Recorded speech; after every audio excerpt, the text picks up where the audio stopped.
What's up guys, Mickle here, and in this video we're going to be talking about a very interesting filing that came out of Ripple last night. Now when I first saw this filing hit the docket, I didn't think there was going to be much to it, but Jeremy Hogan found an absolute gem in this thing that you guys need to see. This is going to go such a long way in proving to the court that there is no way XRP is a security of Ripple. Guys, make sure to stick around for this whole thing. You are not going to want to miss this. At the end of this video, we also have some big news to go over regarding Ripple, XRP, and the US Federal Reserve. Guys, for XRP to really become the standard for payments all over the world, it needs to gain access to the largest institutions out there. At the end of this video, I want to show you guys a sign that the Federal Reserve is gearing up to use cryptocurrencies, and the Federal Reserve has XRP's name written all over it. Like always, if you guys are new to this channel or come here all the time, please take a second to hit the like and subscribe button down below. It goes such a long way in helping this channel grow, and it really does mean so much to me. If you guys are ever looking for a good place to buy some XRP, even if you live in the United States, make sure to check out the link in the description below. With that said though, let's jump right into it, and I hope you guys enjoy the content.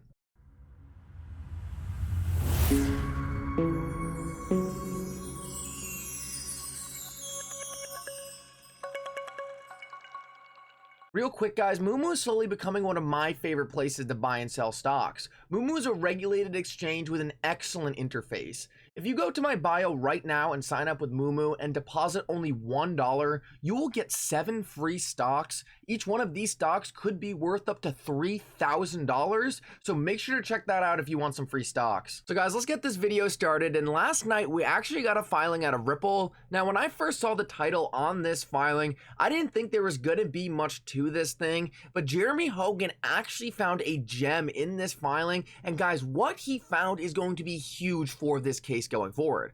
First of all, James K. Filan tweeted out last night, the Ripple defendants have filed a letter proposing narrowly tailored redactions to a limited number of exhibits to the briefs filed by parties in opposition to the motions to exclude expert testimony.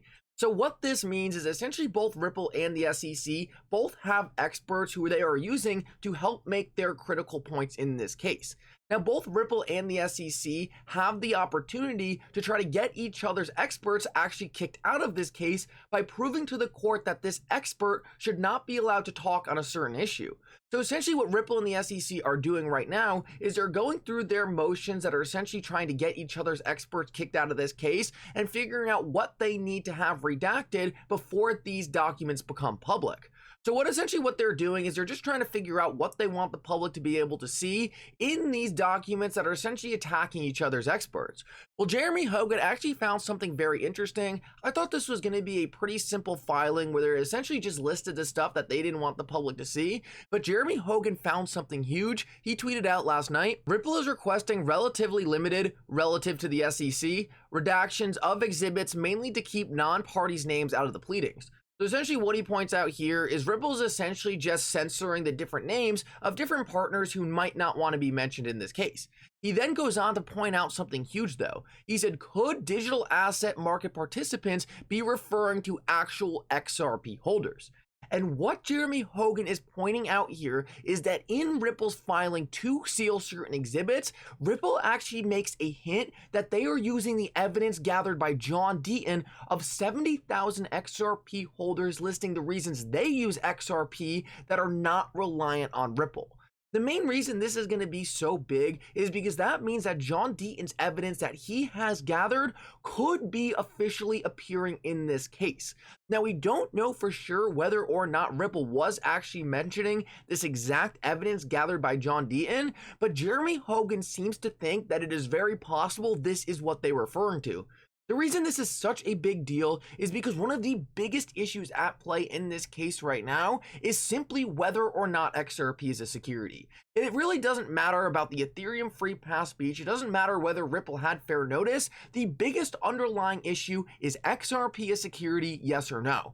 And what John Deaton has gathered from XRP holders is a crushing blow to the SEC.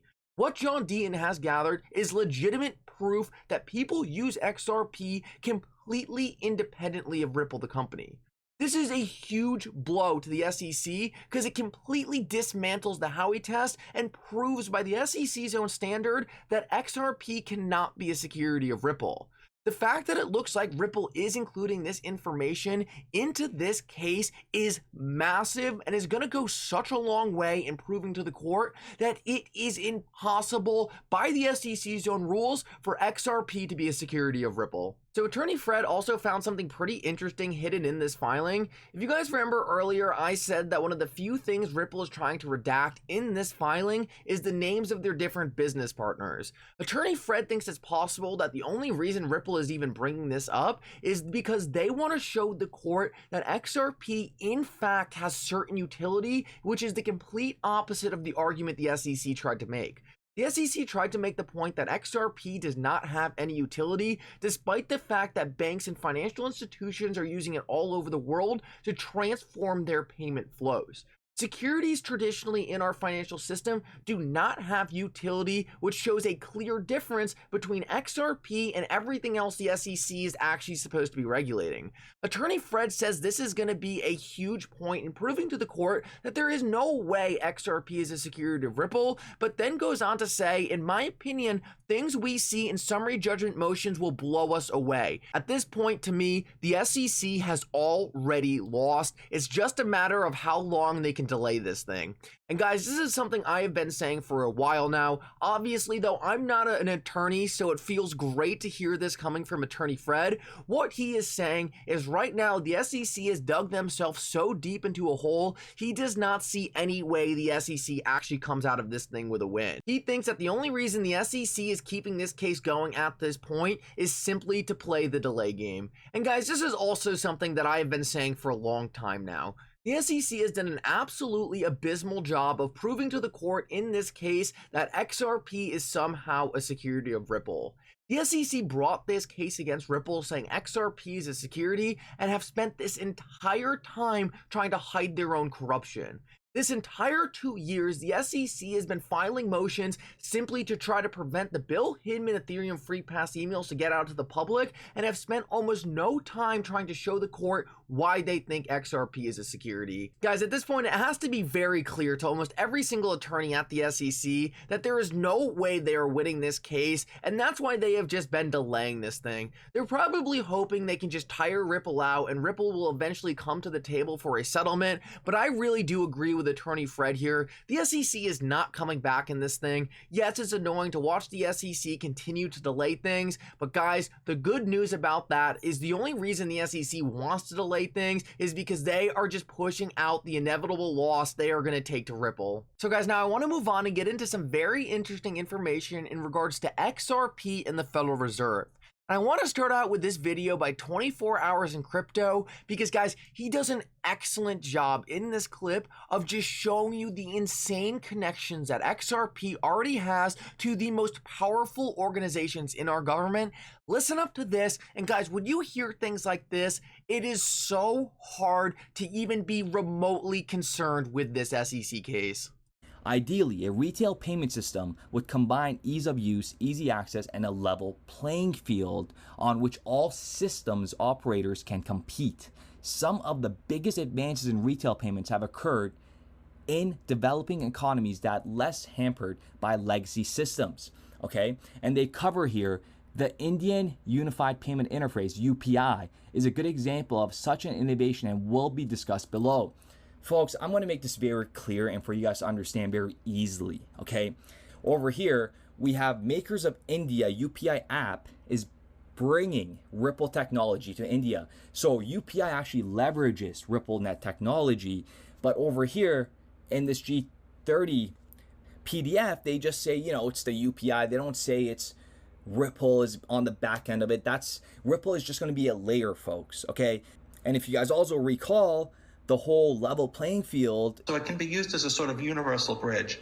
And blockchains are what provide that level playing field so that... And the liquidity in digital assets could be applied to actually make that much more democratized. The level playing field. And to help private innovation meet these demands, the bank is leveling the playing field between old and new. Most efficient, fair, and global way as possible, and that implies clearly a level playing field. Been losing hundreds of billions of dollars with the European Union, and we just want it to be a level playing field. Making U.S. companies competitive.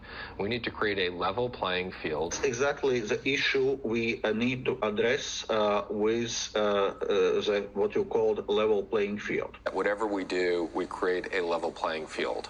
But there also has to be a level playing field. So guys, as Digital Asset Investor says, words mean things, and it is so clear that when you watch this mashup of different clips of these very powerful people talking about transforming our financial system, it is so clear that they are directly talking about Ripple technology and using XRP. XRP is such a critical upgrade to our financial system, and guys, these people know it. It's so funny, especially when they accidentally even say Ripple and accidentally say XRP. You can see they're always so quick to try to take it back, but guys, this is literally just proof that they know what is going to be happening on the back end of this thing. We just need to wait for regulations, and guys, a hint that we are getting very close. Take a look at this. This is from Riz XRP. Guys, this is from the Federal Reserve. Listen to this. The emerging crypto asset sector presents potential opportunities for banking organizations, their customers, and the overall financial system. Right here, the Federal Reserve is directly telling you that crypto assets are going to be key in our next generation financial system. Guys, it does not get bigger than the Federal Reserve directly telling you that this thing is happening. Now, guys, thank you so much for coming. I hope you enjoyed this update. I hope everyone has a great weekend. And for now, Mickle out.